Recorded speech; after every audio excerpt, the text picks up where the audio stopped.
सारस और केकड़ा की कहानी। बहुत समय पहले की बात है। एक घने जंगल के बीचों बीच एक बहुत ही सुंदर झील था। उस झील में बहुत सारी मछलियां और केकड़ा भी रहता था। वह सब बहुत खुशी से मिलजुल कर रहते थे। लेकिन हर रोज उस झील के किनारे एक सारस आकर मछलियां पकड़कर अपना पेट पूजा करता था। जब भी सारस झील किनारे आ पहुंचता तब सारे मछलियों के बीच भागा दौड़ी शुरू हो जाता था। ऐसे दिन बीतता गया। धीरे धीरे सारस बूढ़ा और कमजोर होने लगा। पहले की तरह वह शिकार भी नहीं कर पा रहा था। सारस बहुत दुखी होकर झील किनारे बैठ गया। सारस का ये हाल देखकर झील की मछलियां बहुत खुश हुई। सारे मछली सारस के सामने तैरने लगे, पर सारस ने उन्हें कुछ नहीं किया, सिर्फ बैठा रहा। ऐसे कुछ और दिन बीत गए। सारस को ऐसे एक जगह बैठा हुआ देखकर केकड़ा सारस के पास आया और पूछा, भाई, 2-3 दिन से देख रहा हूँ तुम यहाँ चुपचाप बैठे हो, एक भी मछली नहीं पकड़ा, खाना भी नहीं खाया, क्या बात है? केकड़े की बात सुनकर सारस फुट फुट कर रोने लगा। सारस ने कहा, क्या बताएं दोस्त, मैं बहुत ही दुखी हूँ। कुछ दिन पहले एक ज्योतिषी ने मुझे एक बात बताया कि बहुत ही जल्दी यह झील सूखने वाला है। बिना पानी के तुम सब कैसे जी पाओगे? तुम सब मर जाओगे। तुम लोगों की मुझे बहुत चिंता हो रहा है, इसलिए मैंने खाना पीना छोड़ दिया। केकड़े ने कहा, क्या बोल रहे हो? ये तो बहुत गंभीर और चिंता की बात है। मुझे सबको बताना होगा। सारस की बात केकड़े ने झील की सारी मछलियों को बताया।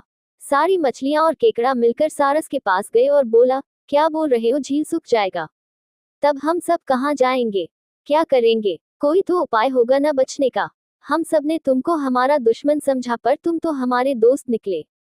हम लोगों की चिंता के कारण तुमने खाना पीना छोड़ दिया। दोस्त, अब तुम ही कोई उपाय बताओ। सारस ने कहा, अच्छा लगा सुनकर कि तुम सब ने मुझे दोस्त माना है। एक उपाय है, कुछ ही दूर पर एक तालाब है। अगर तुम लोग चाहो तो मैं एक एक करके तुम लोगों को वहां छोड़ सकता हूँ। सारे मछली मान गए और कहा, ठीक है, ठीक है। तालाब में पहुंचाने के लिए अगले दिन से सारस एक एक मछली को अपने चोंच पर लेकर जाना शुरू किया। ऐसे कुछ दिन बाद केकड़े की बारी आई। सारस केकड़े को लेकर रवाना हुआ। कुछ दूर जाने के बाद केकड़े ने सारस को पूछा, भाई, ये तालाब और कितना दूर है? केकड़े की बात सुनकर सारस हंसने लगा और कहने लगा, तालाब? कैसा तालाब? यहाँ कोई तालाब नहीं है। मैं तो खाने के लिए तुम सबको यहाँ लेकर आ रहा हूँ। इतने दिनों से मछली खा खा कर बोर हो गया हूँ। आज बहुत मजा आएगा तुमको खाकर। आसपास देखो, तुम्हारे सारे दोस्त की हड्डियां। अब तुम्हारी बारी है। ये बोलकर सारस एक बड़े से पत्थर पर आकर आ बैठा। सारस की बात सुनकर केकड़ा बहुत गुस्सा हो गया और अपने आप को बचाने के लिए अपने दोनों हाथों से सारस का गला दबा दिया और कुछ देर बाद सारस मर गया। फिर केकड़ा अकेले झील वापस आ गया और बाकी मछलियों को सारस के चाल के बारे में बोला और कैसे उसने सारस को मार डाला ये भी बताया। सारे मछली बहुत खुश हुए और निश्चिंत होकर रहने लगे। इस कहानी से सीख। इस कहानी से हमें ये सीख मिलती है कि हमें हर काम सोच समझ कर करना चाहिए और किसी की बातों में नहीं आना चाहिए।